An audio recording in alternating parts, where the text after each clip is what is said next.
नमस्कार दोस्तों, मैं अर्जुन आपका स्वागत करता हूँ स्टी बाय अर्जुन के यूट्यूब चैनल में। तो दोस्तों आज की हमारी क्लास है संविधान सभा के बारे में। जो है दोस्तों आज की हमारी दूसरी क्लास है। तो दोस्तों वीडियो को अंत तक जरूर देखना ताकि सभी क्वेश्चन जो है आपको आसानी से याद हो जाए। साथ ही दोस्तों अगर आप हमारे चैनल पर पहली बार आएँ तो हमारे चैनल को भी सब्सक्राइब कर लीजिएगा, साथ ही बेल आइकन को प्रेस कर लीजिएगा ताकि हमारे आने वाले वीडियो का नोटिफिकेशन जो है आप तक पहुंचता रहे। चलिए दोस्तों वीडियो को स्टार्ट करते हैं।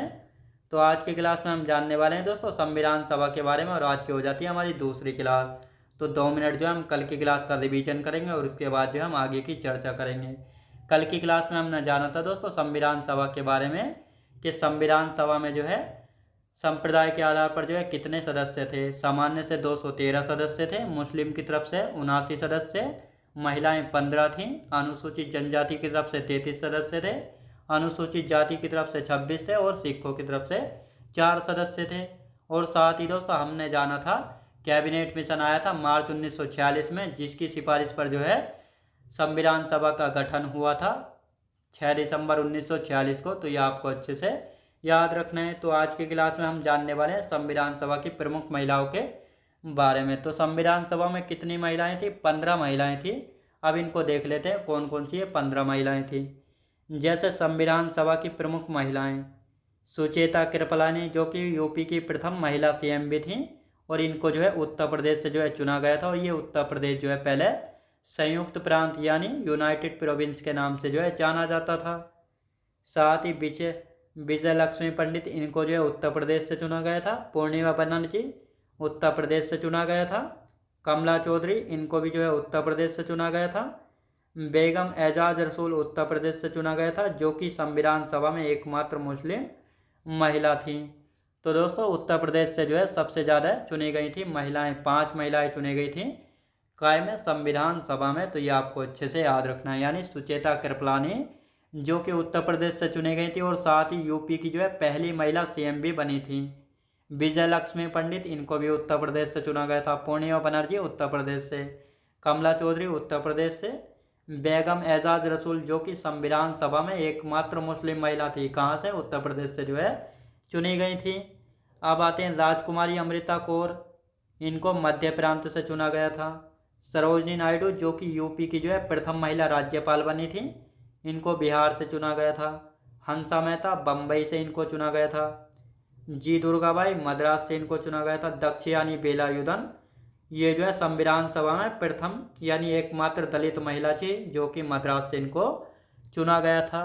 यानी राजकुमारी अमृता कौर मध्य प्रांत से, सरोजनी नायडू बिहार से जो कि यूपी की प्रथम महिला राज्यपाल भी बनी थी, हंसा मेहता मुंबई यानी बम्बई से, जी दुर्गाबाई मद्रास से, दक्षयानी बेलायुधन मद्रास से जो कि संविधान सभा की एकमात्र दलित महिला थी। तो ये आपको अच्छे से याद रखना है।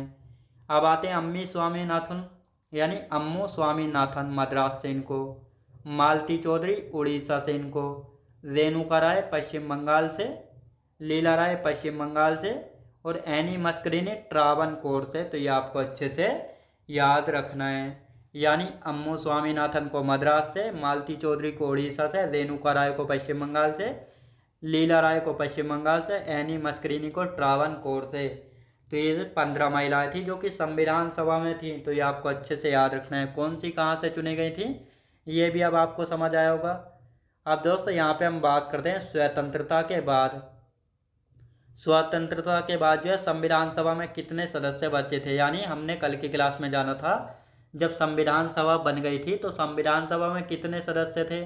संविधान सभा में 389 सदस्य थे, जिनमें से 296 जो है ब्रिटिश भारत से थे और 93 सदस्य देशी रियासतों से थे। लेकिन जब आज़ाद हो गया पाकिस्तान और भारत अलग अलग, तब जो है संविधान सभा में कुल कितने सदस्य बचे थे, तो संविधान सभा में 299 सदस्य बचे थे, जिनमें प्रांतों से 229 थे और देश रियासतों से 70 सदस्य जो है बचे थे। तो ये आपको अच्छे से पता रखना है, यानी स्वतंत्रता यानी आज़ादी के बाद जो है संविधान सभा में कुल सदस्य बचे थे 299, प्रांतों से 229 थे और देश रियासतों से 70 सदस्य थे।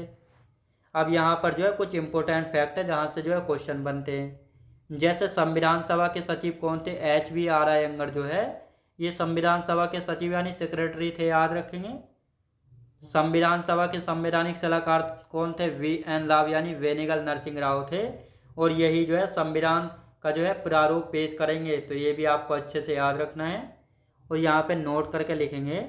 यानी डॉक्टर अंबेडकर साहब जो है संविधान सभा को, यहाँ पे बात की जा रही है, यानी डॉक्टर BR अम्बेडकर साहब को जो है संविधान सभा में बम्बई प्रेसिडेंसी की पूना सीट से जो है MR जयकर के स्थान पर जो है लाया गया था। यानी पहले जो है डॉक्टर BR अम्बेडकर साहब को पूर्वी बंगाल की सीट से लाया गया था, लेकिन आज़ाद होने के बाद जो यानी जब बंगाल पाकिस्तान का और भारत का विभाजन हो गया था, तो उसके बाद जो है इनके ही जो पूर्वी बंगाल था किस में चला गया था? पाकिस्तान में चला गया था। तो इसीलिए जो है डॉक्टर BR अम्बेडकर साहब को जो है बम्बई प्रेसिडेंसी की पूना सीट से MR जयकर के स्थान पर लाया गया था संविधान सभा में। और MR जयकर का इन्होंने इस्तीफा दिलवाया था डॉक्टर राजेंद्र प्रसाद ने। तो ये आपको अच्छे से याद रखना है। अब यहाँ पे हम बात करते हैं दोस्तों संविधान के निर्माण की, यानी संविधान निर्माण के बारे में। तो संविधान निर्माण की यदि बात की जाए, संविधान सभा भी जो है बन चुकी थी। कब बनी थी? 6 दिसंबर 1946 को बनी थी। साथ ही कितने सदस्य हैं ये भी हमें पता चल गया। इनके चुनाव कब हुए थे संविधान सभा के, तो कितनी सीटों पर हुए थे, इन सभी के बारे में हमें पता लग गया, क्योंकि हमने कल अच्छे से इनके बारे में पढ़ा था। अब आज की क्लास में हम जानेंगे संविधान निर्माण के बारे में। तो संविधान सभा जब संविधान निर्माण का कार्य कर रही थी तो कितनी बैठकें हुई थी? लगातार जो है 5 बैठकें हुई थी। कब से कब तक? 9 दिसंबर से लेकर 13 दिसंबर 1940 तक लगातार चली थी। लेकिन इनमें 3 में बैठकें जो हैं महत्वपूर्ण मानी जाती है। 9 दिसंबर 1940 की पहली बैठक महत्वपूर्ण मानी जाती है।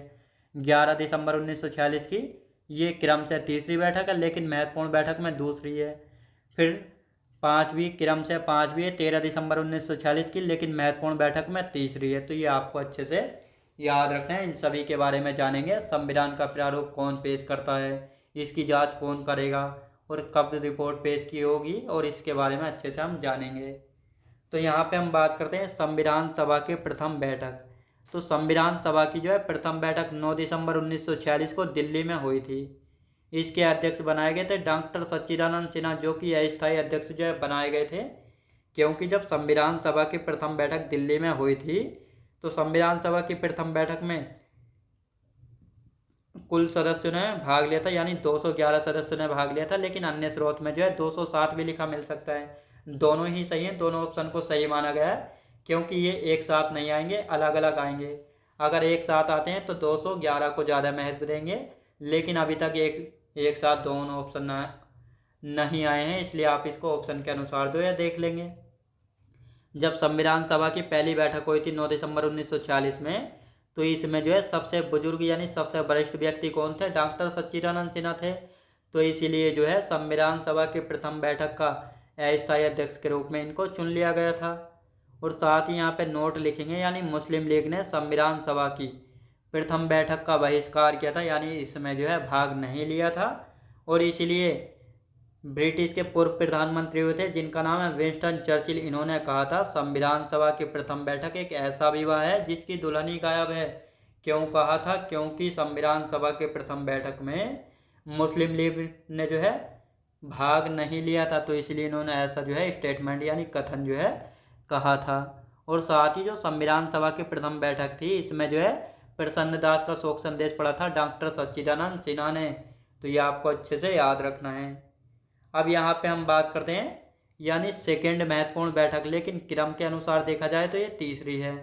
11 दिसंबर 1946 को हुई थी, क्रम के अनुसार थर्ड बैठक थी।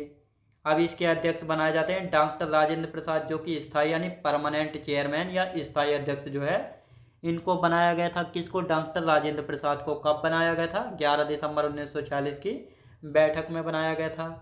और साथ ही उपाध्यक्ष कौन थे? HG मुखर्जी जो है, SC मुखर्जी, हिरेंद्र चंद्र मुखर्जी जो है, ये उपाध्यक्ष बनाए गए थे। अब यहाँ पे एक नोट लिखेंगे, यानी संविधान सभा के प्रथम मनोनीत उपाध्यक्ष यानी नॉमिनेटेड उपाध्यक्ष कौन थे? फ्रैंक एंथनी, जो कि प्रथम आंग्ल भारतीय थे संविधान सभा में। अब आंग्ल भारतीय से क्या मतलब होता है दोस्तों? कोई ऐसा विदेशी व्यक्ति जो भारत में आकर रहता है, भारत की नागरिकता स्वीकार कर लेता है, तो उसको आंग्ल भारतीय कहा जाता है। तो ये फ्रैंक एंथनी जो है संविधान सभा में प्रथम आंग्ल भारतीय थे। साथ ही संविधान सभा में जो है प्रथम पारसी सदस्य कौन थे? PH मोदी जो है संविधान सभा में कौन थे? PH मोदी प्रथम पारसी सदस्य थे या पारसी व्यक्ति थे। तो ये आपको अच्छे से याद रखना है। अब यहाँ पे हम बात करेंगे थर्ड यानी तीसरी महत्वपूर्ण बैठक हुई थी 13 दिसंबर 1946 को, लेकिन क्रम से 5वीं बैठक थी। अब जो ये 13 दिसंबर 1946 को बैठक हुई थी, इस तीसरी बैठक में एक उद्देश्य प्रस्ताव या उद्देश्य संकल्प पेश किया जाता है। किसके द्वारा? पंडित जवाहरलाल नेहरू के द्वारा पेश किया जाता है। और जब ये पेश किया गया तो इसको जो है दोस्तों स्वीकार कब किया जाता है? 22 जनवरी 1947 को जो है संविधान सभा के द्वारा जो है स्वीकार कर लिया जाता है। अब दोस्तों आप सोच रहे होंगे इसको जो है यानी लगभग सवा महीने या 1.5 महीना कैसे लग गया स्वीकार करने में, क्योंकि दोस्तों संविधान सभा ने जो है सभी राजनीतिक दलों से कहा था कि आप आगे आइए और इस उद्देश्य प्रस्ताव को पढ़िए, लेकिन कोई भी राजनीतिक दल जो है आगे नहीं आया था और ना ही इस उद्देश्य प्रस्ताव को पढ़ा। जब किसी ने नहीं पढ़ा तो संविधान सभा ने इसको 22 जनवरी 1947 को स्वीकार कर लिया था उद्देश्य प्रस्ताव को।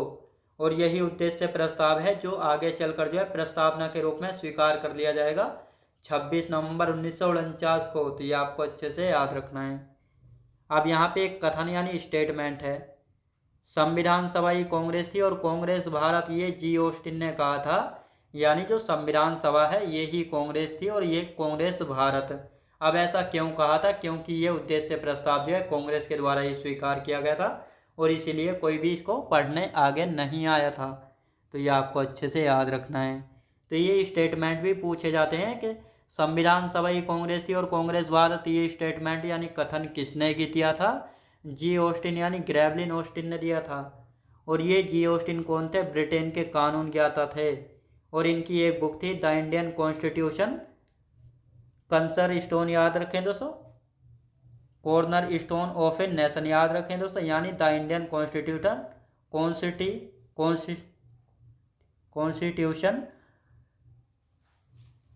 Corner stone of a nation. तो ये बुक थी। तो दोस्तों इसी बुक के लिए जो है इस बुक के लिए भारत सरकार ने जो है 2011 में इनको पद्मश्री पुरस्कार से जो है सम्मानित किया था और साथ ही इनकी 2014 में जो है मृत्यु हो गई थी।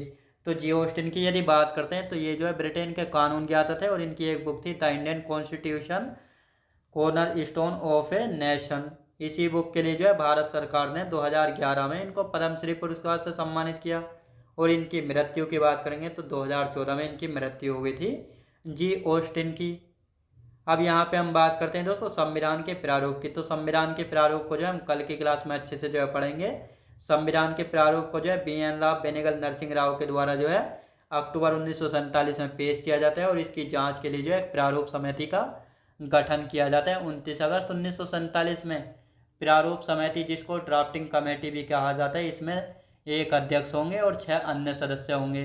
इनका काम होगा संविधान के प्रारूप की जांच करना और इसके बाद जो है ये अपनी रिपोर्ट पेश करेंगे। प्रारूप समिति पहली रिपोर्ट, दूसरी रिपोर्ट और उसके बाद जो है संविधान हमारा बनकर तैयार हो जाएगा संविधान की प्रारूप समिति की दूसरी रिपोर्ट के अंत में यानी थर्ड वाचन में। तो इन सभी के बारे में हम कल की क्लास में कंटिन्यू करेंगे। तो दोस्तों आज की क्लास हमारी यहीं तक रहेगी। तो दोस्तों मैं उम्मीद करता हूँ आपको वीडियो क्वालिटी, कंटेंट वगैरह सभी कुछ आपको पसंद आया होगा। पसंद आया तो लाइक शेयर और सब्सक्राइब करना बिल्कुल भी ना भूलें। साथ ही दोस्तों अगर आप हमारे चैनल पर पहली बार आएँ तो हमारे चैनल को भी सब्सक्राइब कर लीजिएगा, साथ ही बेल आइकन को प्रेस कर लीजिएगा ताकि हमारे आने वाले वीडियो का नोटिफिकेशन जो है आप तक पहुंचता रहे। चलिए दोस्तों मिलते हैं नेक्स्ट वीडियोज़ में।